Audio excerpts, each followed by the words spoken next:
Hi అండి. అందరికీ నమస్కారం. Welcome to my channel. ఈ వీడియోలో ఏపీ ఉద్యోగులకు శుభవార్త. ఆ రోజు మాత్రం ప్రత్యేక సాధారణ సెలవు మంజూరు. మరి ఏంటనే పూర్తి వివరాలు వీడియోలో తెలుసుకుందాము. వీడియోని ఎక్కడే గానీ స్కిప్ చేయకుండా ఎండ్ వరకు చూసేయండి. అప్పుడు ఇన్ఫర్మేషన్ పూర్తిగా అర్థమవుతుంది. అలాగే వీడియో చూస్తున్న ప్రతి ఒక్కరు వీడియోకి లైక్ చేయండి ఫ్రెండ్స్. ఈ వీడియోని తోటి ఉద్యోగ ఇష్టం మిత్రులతో అయితే షేర్ చేయండి. కొత్తగా మన ఛానల్ చూస్తున్నవారు ఇంకా ఎవరైనా సబ్స్క్రైబ్ చేసుకున్నట్లయితే వెంటనే మన ఛానల్‌ని సబ్స్క్రైబ్ చేసుకోండి. దీని ద్వారా నేను చేసే లేటెస్ట్ వీడియోస్ అన్నీ మీ వరకు రీచ్ అవుతాయి. ఇక ఆలస్యం చేయకుండా వివరాలకైతే వెళ్ళిపోదాము. ఫ్రెండ్స్ ఇక విషయానికొచ్చినట్లయితే ఆంధ్రప్రదేశ్ ప్రభుత్వ ఉద్యోగుల సంక్షేమం మరియు వారి సంఘ కార్యకలాపాలకు ప్రభుత్వం మరోసారి తన మద్దతును ప్రకటించింది. ఆంధ్రప్రదేశ్ ప్రభుత్వ ఉద్యోగుల సంఘం ఏపీజీఈఏ ఆధ్వర్యంలో జూన్ 5వ తేదీ ఈ నెల 5వ తేదీన విజయవాడలో జరగనున్న రాష్ట్ర కౌన్సిల్ సమావేశానికి హాజరయ్యే ఉద్యోగులకు ప్రభుత్వం ఒకరోజు ప్రత్యేక సాధారణ సెలవునైతే మంజూరు చేస్తూ కీలక ఉత్తర్వులు జారీ చేసింది. ప్రభుత్వ ఉత్తర్వుల వివరాలు జీవో నంబర్ 1084 ప్రకారంగా ప్రభుత్వ ఉత్తర్వులు సంఖ్య మరియు తేదీ. రాష్ట్ర ప్రభుత్వ సాధారణ పరిపాలనా శాఖ జీఓఆర్‌టీ నంబర్ 1084 ద్వారా జూన్ 2వ తేదీన అధికారిక ఉత్తర్వులైతే వెలువడ్డాయి. ఈ నేపథ్యంలో ఆంధ్రప్రదేశ్ ప్రభుత్వ ఉద్యోగుల సంఘం అధ్యక్షులు శ్రీ కెఆర్ సూర్యనారాయణ గారు మే 14, 2025న ప్రభుత్వానికి ఒక పత్రాన్ని అయితే సమర్పించారు.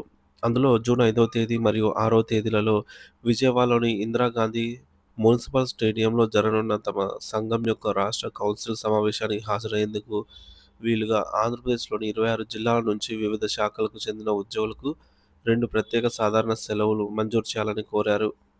ప్రభుత్వ నిర్ణయం. ఈ విజ్ఞప్తిని క్షుణ్ణంగా పరిశీలించిన పిదప ప్రభుత్వం ఉద్యోగుల ప్రయోజనాలను దృష్టిలో ఉంచుకొని సమావేశానికి హాజరయ్యే ప్రతినిధులకు కేవలం జూన్ 5వ తేదీ ఒకరోజు మాత్రము ప్రత్యేక సాధారణ సెలవును మంజూరు చేసింది. సెలవు మంజూరుకు వర్తించే ముఖ్య షరతులు: ప్రభుత్వ పనులకు ఆటంకం లేకుండా ఈ ప్రత్యేక సెలవు మంజూరు ప్రభుత్వం అత్యవసర పనులకు ఎటువంటి ఆటంకం కలగని రీతిలో ఉంటుందని ప్రభుత్వం స్పష్టం చేసింది. వాస్తవ భాగస్వామ్యానికి ఈ సెలవు కేవలం సమావేశానికి దరఖాస్తు చేసుకుని వాస్తవంగా పాల్గొనే ఉద్యోగులకు మాత్రమే వారు పాల్గొనే రోజు అనగా 5వ తేదీ మాత్రమే వర్తిస్తుంది. టీఏ చెల్లింపు లేదు. ఈ సమావేశానికి హాజరైనందుకు గాను ప్రభుత్వం నుంచి ఎటువంటి ప్రయాణ భత్యం, ట్రావెల్ అలవెన్స్ గానీ లేదా దినభత్యం, డే అలవెన్స్ గానీ చెల్లించబడదని ఉత్తర్వులలో పేర్కొన్నారు. పాల్గొనే వారి జాబితా సమర్పణ. ఆంధ్రప్రదేశ్ ప్రభుత్వ ఉద్యోగుల సంఘం అధ్యక్షులు ఈ రాష్ట్ర కౌన్సిల్ సమావేశానికి హాజరయ్యే ఉద్యోగులు, అలాగే సభ్యుల జాబితాను తక్షణమే సంబంధిత శాఖాధిపతులకు లేదా జిల్లా కలెక్టర్లకు అందజేయాలి. తద్వారా అవసరమైన చర్యలు తీసుకోవడానికి వీలవుతుంది. 5వది అధికారుల చర్యలు. రాష్ట్రంలోని అన్ని జిల్లాల కలెక్టర్లు, జిల్లా మెజిస్ట్రేట్లు మరియు అన్ని శాఖాధిపతులు ఈ యొక్క ఉత్తర్వులను అనుసరించి తగిన చర్యలు తీసుకోవాలని ఆదేశించడం జరిగింది.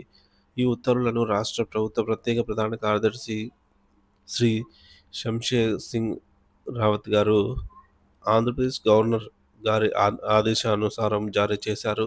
ఈ నిర్ణయం ఉద్యోగుల సంఘం కార్యకలాపాలకు ప్రభుత్వం ఇస్తున్న ప్రాధాన్యతను సూచిస్తోంది మరియు రాష్ట్ర వ్యాప్తంగా ఉద్యోగులు తమ సమస్యలు, అభిప్రాయాలను చర్చించుకోవడానికి ఒక వేదికను అయితే కల్పిస్తోంది.